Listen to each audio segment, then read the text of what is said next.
పేరిట మీ అందరికీ షలోం. ఈరోజు దేవుని వాగ్దానము. యేసు, నేను నీకేమి చేకూరుచున్నావని వానిని అడగగా, ఆ గ్రుటివాడు, బోధకుడా, నాకు దృష్టి కలుగజేయమని ఆయనతో నేను.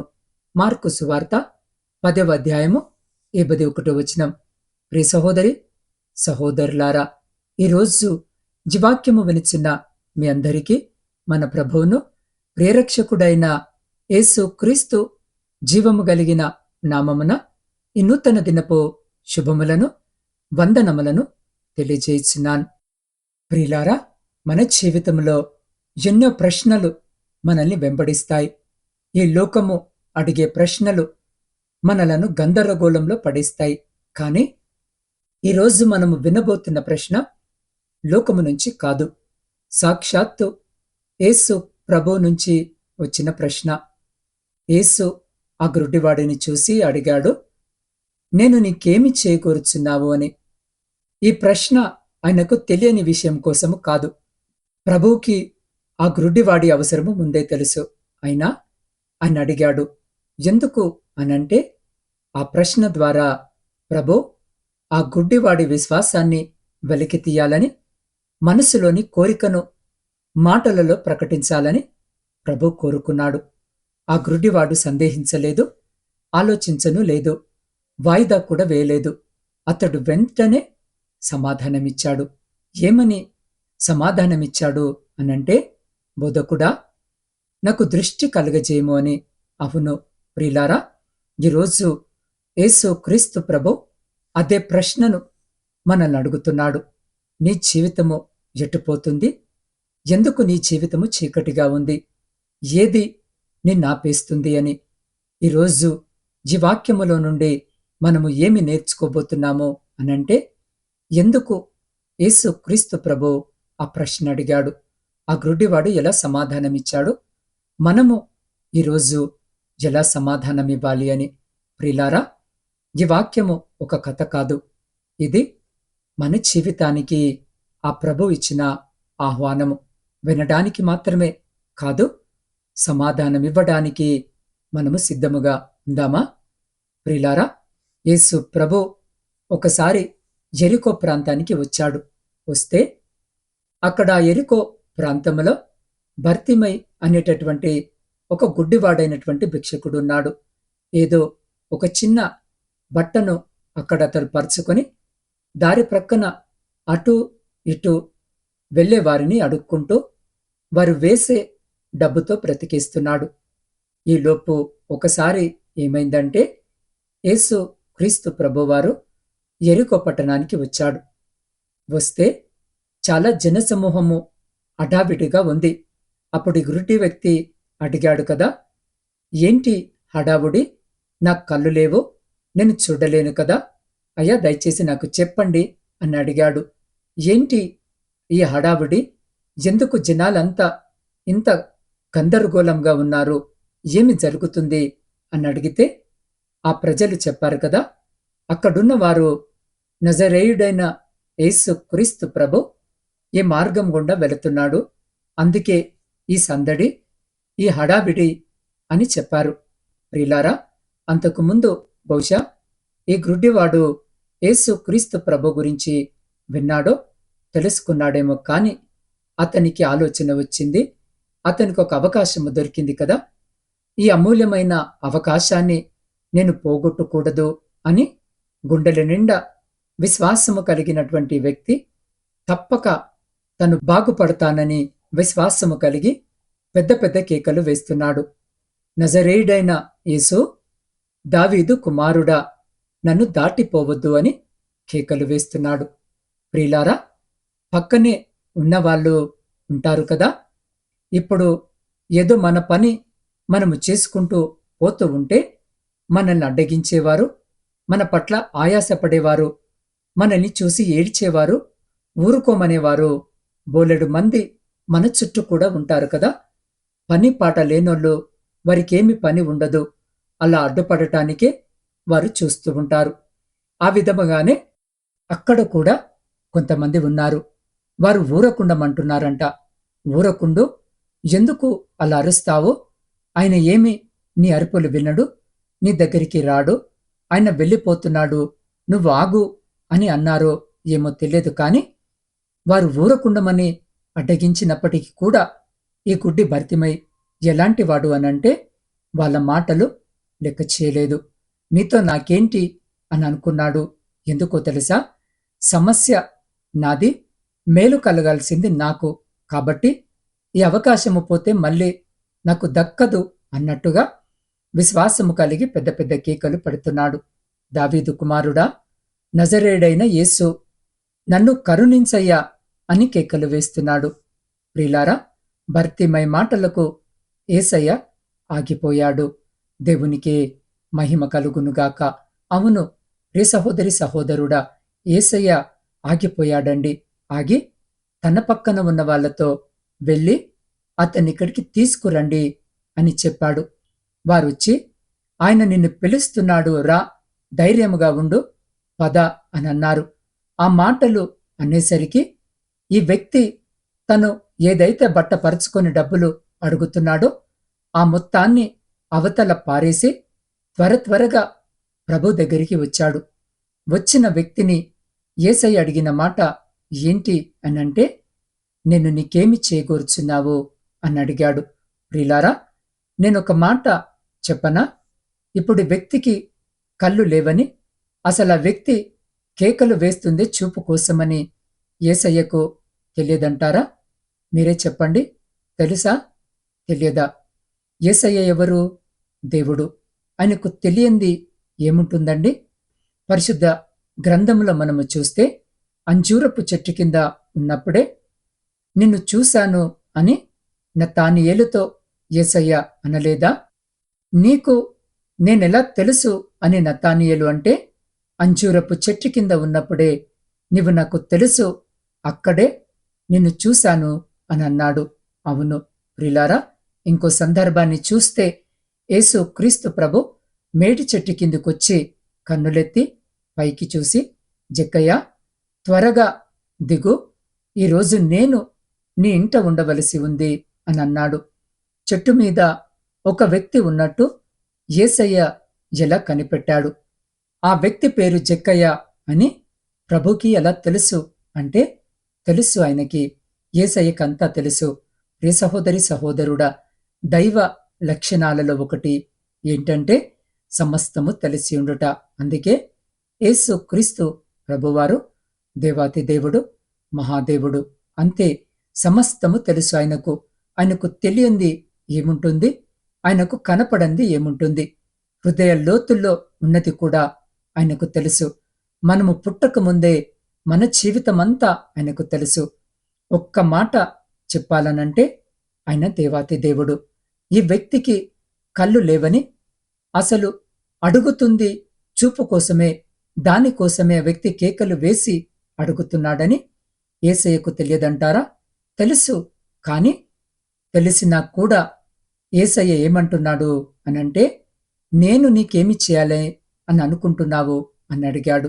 రే సహోదరి సహోదరుడా, ఎందుకు ప్రభు అలా అడిగాడు అనంటే, ఆయనకు తెలుసు. కాని మన నోటితో మనము కోరుకోవటము, మనం అడగటము, మనం ఆశించటము ఆయన ఇష్టపడతాడు. అడుగుడి మీకియబడును, అడుగు వాటన్నిటికంటే, ఊహించు వాటన్నిటికంటే అత్యధికముగా చేయుటకు శక్తి కలిగిన దేవుడు అని పరిశుద్ధ లేఖన భాగములో వ్రాయబడి ఉన్న మాట మనందరికీ తెలుసు. అవును ప్రియులారా, అడగకుండా ఆయన ఎలా సహాయం చేస్తాడు? ఆలోచన కలిగి ఉండాలి మనం. ఈరోజు అడగకుండానే ప్రియులారా, మన అక్కర్లేంటో ఆయనకు తెలుసు. కొన్నిసార్లు ప్రేమ కలిగిన దేవుడు మనం అడగకపోయినా కూడా ఆశ్చర్యపోయే కార్యాలు చేస్తాడు. కాని దేవుని మాట, ఆయన పద్ధతి ఏంటంటే, అడుగుడి మీకివ్వబడును, అడిగితే ఇస్తాడు. తెలుసు ఆ వ్యక్తికి కళ్ళు లేవని, కాని ఆ వ్యక్తే అడగాలని, చెప్పాలని ప్రభు కోరుకున్నాడు.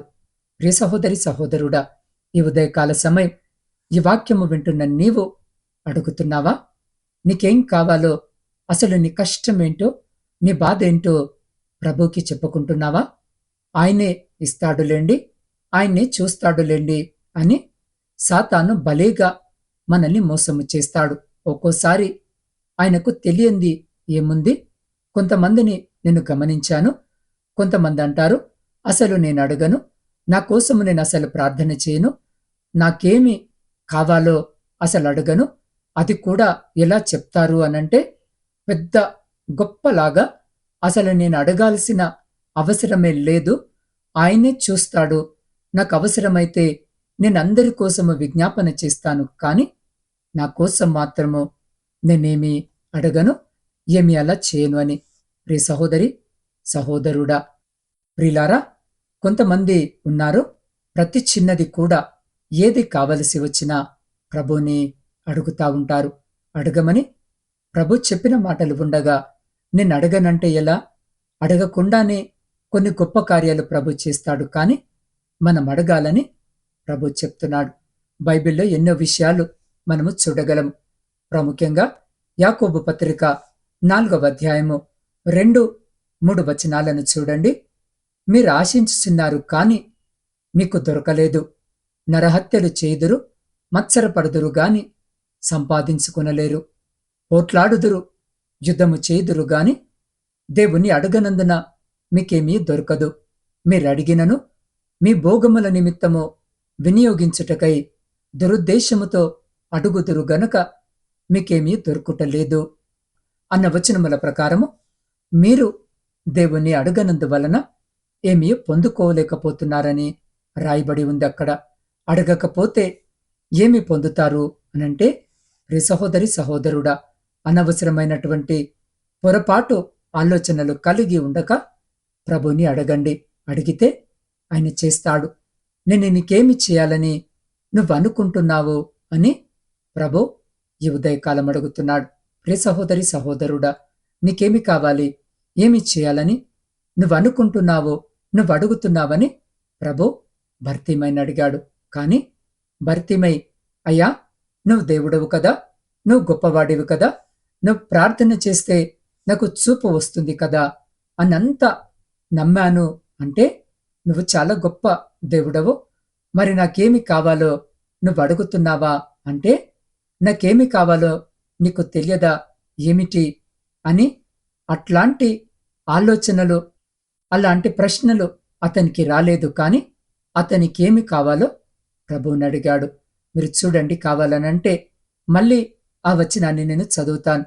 యేసయ్య అన్నాడు, నేను నీకేమి చేయగోరుచున్నావని వాణ్ణి అడగగా, ఆ గుడ్డివాడు, బోధకుడా, నాకు దృష్టి కలుగజేయమని ఆయనతో అనెను. అవును ప్రియులారా, అడిగాడు. ప్రభు ఎలాగైతే అడగమన్నాడో, ఏమి కావాలన్నాడో అలా అడిగాడు. నీకేమి కావాలనంటే దృష్టి కావాలని అడిగాడు. అందుకు యేసు, నువ్వెళ్ళుము, నీ విశ్వాసము నిన్ను స్వస్థపరచనని చెప్పెను. వెంటనే ఆయన చూపు పొంది వెళ్ళెను అని రాయబడి ఉన్నట్టుగా మనము చూస్తాం. అవును ప్రియులారా, చూపు వచ్చేసింది, స్వస్థపరచబడ్డాడు. దేవుడే స్వస్థపరిచాడు. అతనిలో ఉన్న విశ్వాసము గొప్ప కార్యము జరగడానికి కారణమైంది. అడిగాడు, విశ్వసించాడు. మీరు ఈ 2 పనులు చేయండి. మీకేమి కావాలో అడగండి, న్యాయబద్ధంగా తప్పకుండా దేవుడు ఈరోజు మీకు సహాయం చేస్తాడు. కాబట్టి ప్రియ సహోదరి, సహోదరుడా, ఇప్పుడు ఈ క్షణము చాలా పవిత్రమైనది. ఈ క్షణము సాధారణమైనది కాదు. ఈరోజు ప్రభు తన వాక్యము ద్వారా నీ హృదయాన్ని తాకాడు. ఇప్పుడు ఆయన నీ వైపు చూస్తూ జీవాక్యము వినుచున్న నిన్ను ఆయన ఒక ప్రశ్న అడుగుతున్నాడు.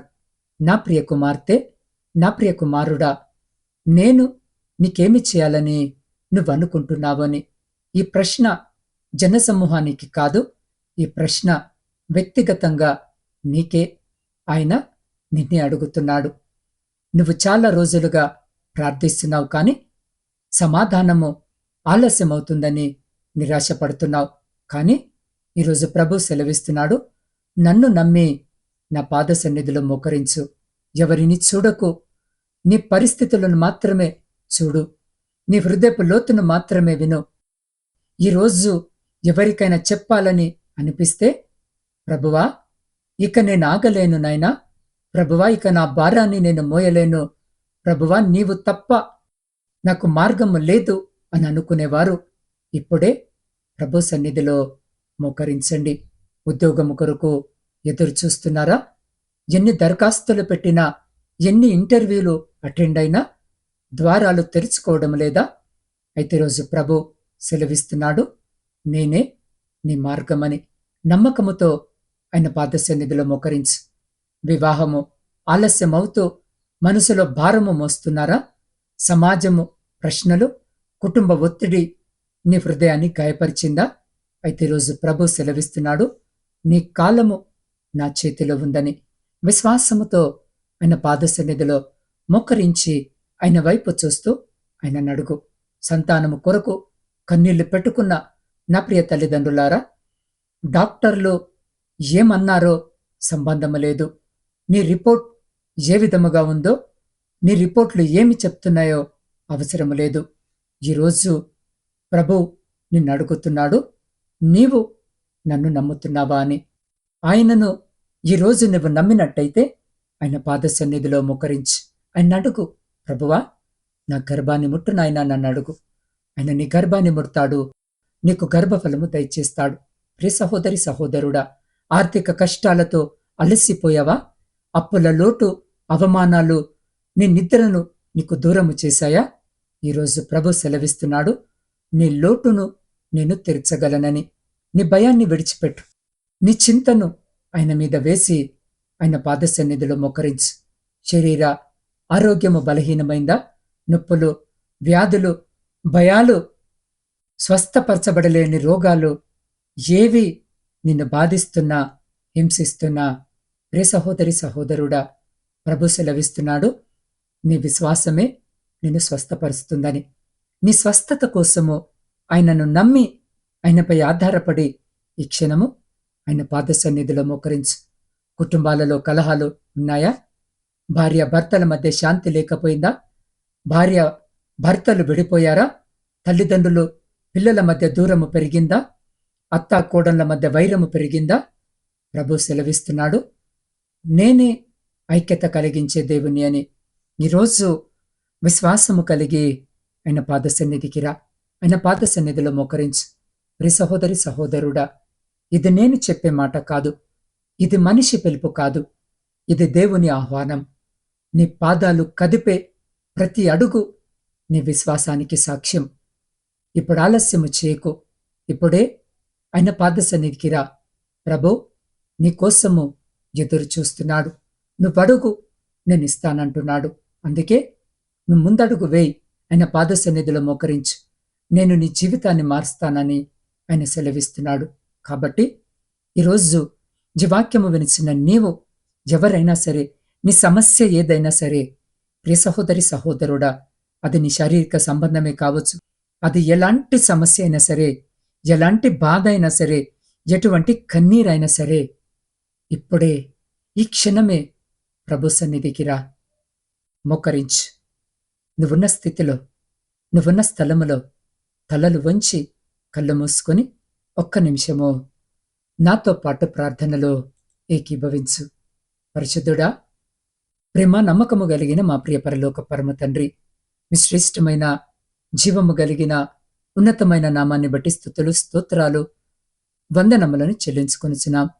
దేవాద్భుతమైన రీతిగా ఈ ఉదయకాల సమయం అయ్యా మీ బిడ్డలతో మీరు మాట్లాడారు. విత్తబడిన వాక్యము నీ బిడ్డలకు దీవెనకరముగా మార్చండి. ఒకవేళ ఇప్పటి వరకు అయ్యా నిన్ను అడగలేదేమో, కానీ ఇక నుండి అడగటానికి సహాయం దయచేయండి. అయ్యా, అడిగితే మీరు చేసే దేవుడవు. అడిగేది మీ చిత్తానుసారముగా, న్యాయబద్ధముగా, వారికి అవసరమైనది ఏదో అడిగినప్పుడు మీరు తప్పక కార్యం చేస్తారు.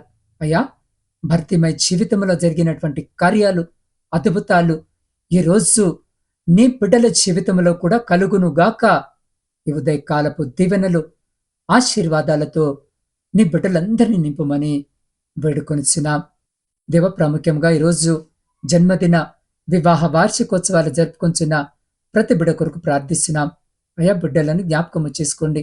మీ నూతన దయాకిరీటం చేత బిడ్డలను ఆశీర్వదించండి. దేవారీతిగానే ఇతర శుభకార్యాలు జరిగించుకుంటున్న బిడ్డల కుటుంబాల్లో కూడా మీరు ఉండండి. అయా, సంతోషకరమైన కుటుంబ జీవితమును బిడలకు దయచేయమని వేడుకొనిచున్నాం. దేవ, శారీరక మానసిక బలహీనతలతో ఇబ్బందిని ఎదుర్కొంటున్న ప్రతి బిడ కొరకు ప్రార్థిస్తున్నాం. అయ్యా, ఈ దినాన మీ గాయపడ్డ హస్తాలతో బిడలను ముట్టి అయ్యా బిడలకు సంపూర్ణ శక్తిని, బలమును, సంపూర్ణ స్వస్థతను దయచేయమని వేడుకొనిచున్నాం. దేవ, ప్రాముఖ్యముగా ఈ సమయంలో చిన్నారి బిడ్డ నవీన సత్యను మీ పాద సన్నిధికి తీసుకుని వస్తున్నాను.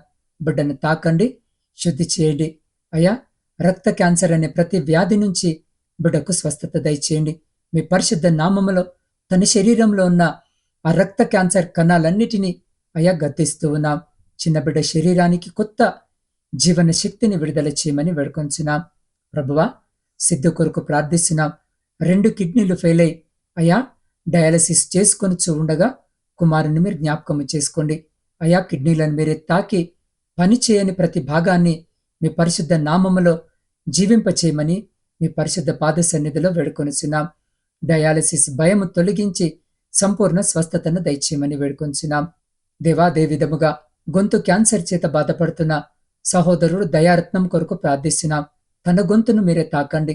గొంతు క్యాన్సర్ అనే వ్యాధిని మీ పరిశుద్ధ నామములో దాన్ని మూలముతో సహా తొలగించి వేయమని వేడుకొనిచున్నాం. మాట్లాడే శక్తిని, శ్వాస తీసుకునే శక్తిని, ఆహారాన్ని భుజించే శక్తిని పూర్తిగా పునరుద్ధరించమని వేడుకొనిచున్నాం. ప్రభువా, మల్లికార్జున స్వామి కొరకు ప్రార్థిస్తున్నాం. రెక్టమ్ క్యాన్సర్తో బాధపడుతున్న బిడ్డ శరీరాన్ని మీరే తాకండి నాయన. అయా, రెక్టమ్ క్యాన్సర్ అనే వ్యాధి మీద మీ పరిశుద్ధ నామములో విజయాన్ని ప్రకటిస్తున్నాం. నొప్పి, బలహీనతను తొలగించి పూర్తి స్వస్థతను దయచేయమని వేడుకొనిచున్నాం.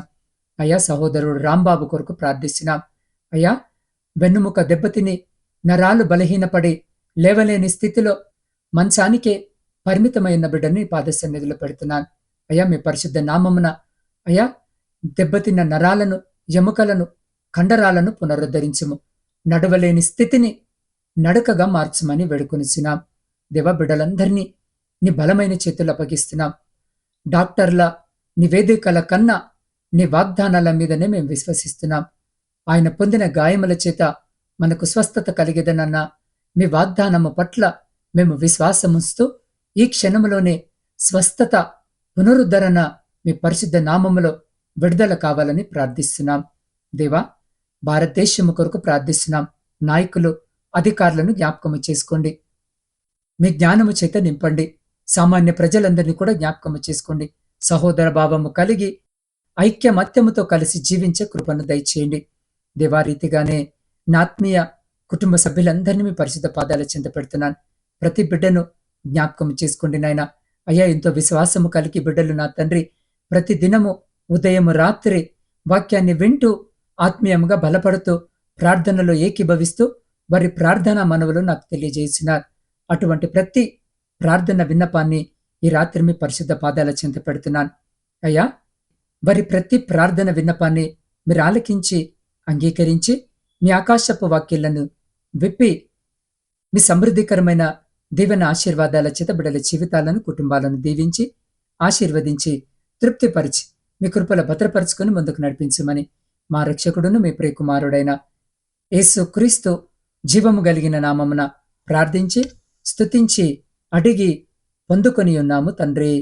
ఆమెన్. ప్రియులారా, ఈ దేవుని వాక్యము ద్వారా ప్రభు మీ హృదయముతో మాట్లాడి మీ జీవితానికి ఆశ, ధైర్యము లేదా ప్రోత్సాహము ఇచ్చినట్లయితే వెంటనే ఈ వీడియోను లైక్ చేయండి. ఈ సందేశము మీకే కాదు, మీ కుటుంబ సభ్యులకు, స్నేహితులకు, మరి ఆత్మీయముగా నిరుత్సాహపడుతున్న వారికి కూడా ఆశగా మారాలంటే తప్పక షేర్ చేయండి. ఒక చిన్న షేర్ ద్వారా ఎవరో ఒకరి జీవితము మారవచ్చు. ప్రియులారా, మీ జీవితంలో ఏదైనా భారములు, సమస్యలు, వ్యాధులు, కుటుంబ కలహాలు, ఉద్యోగము, చదువు, వివాహము, ఆర్థిక అవసరాలు లేదా ఏ విధమైన ప్రార్థన అవసరతలు ఉన్నా దయచేసి వాటిని మీలోనే ఉంచుకోకండి. ఇప్పుడే స్క్రీన్పై కనిపిస్తున్న నా వాట్సాప్ నంబర్ 8465037607కు మెసేజ్ చేయండి. మీ పేరుతో మీ పరిస్థితిని ప్రభు ముందుంచి నేను ప్రేమతో, విశ్వాసముతో, నిరంతర ప్రార్థన చేస్తాను. ప్రభు మీ జీవితంలో కార్యము చేస్తాడు. ఆశను కోల్పోకండి. ప్రార్థనలో నిలిచి ఉండండి. దేవుడు మీకు తోడయుండును గాక. ఆమెన్.